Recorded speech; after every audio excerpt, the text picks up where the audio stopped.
जब मध्य प्रदेश के चुनावी रण में उतरेंगे महाराजा, क्या बीजेपी की तीसरी लिस्ट में महाराजा का होगा नाम? दूसरी सूची के बाद तीसरी सूची का हो रहा इंतजार।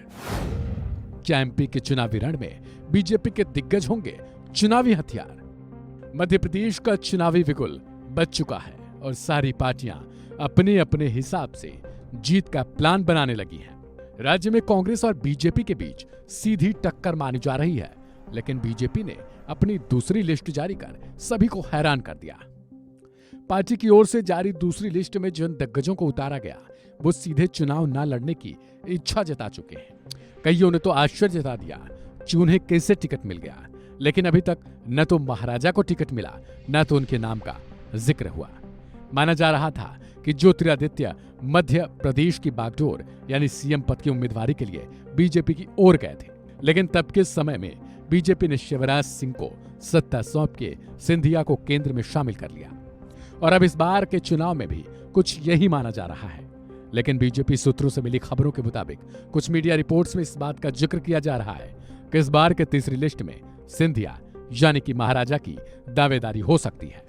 खबरों की माने तो सिंधिया की बुआ यानी कि यशोधरा राजे इस बार चुनाव न लड़ने का हवाला दे चुकी हैं, जिसके बाद से माना जा रहा है कि पार्टी के पास जिताऊ उम्मीदवार के रूप में महज सिंधिया ही बसते दिख रहे हैं।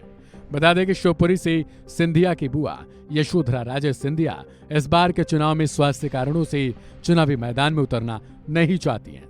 हालांकि पार्टी के पास इस सीट के लिए कई उम्मीदवार बचे हैं, लेकिन पार्टी की ओर से इस बार के चुनाव को लेकर केवल जिताऊ उम्मीदवारों को टिकट देने से ऐसा जरूर लग रहा है कि पार्टी केवल उन्हीं के ऊपर भरोसा जताएगी जो सीट को उनकी पाले में ला सके। इससे पहले बता दें कि पार्टी की ओर से दूसरी लिस्ट जारी की गई थी, जिनमें 3 केंद्रीय मंत्रियों समेत 4 सांसदों को चुनावी मैदान में उतारा गया था। इसके बाद से विपक्षी पार्टी कांग्रेस की ओर से लगातार हमला बोला जा रहा है।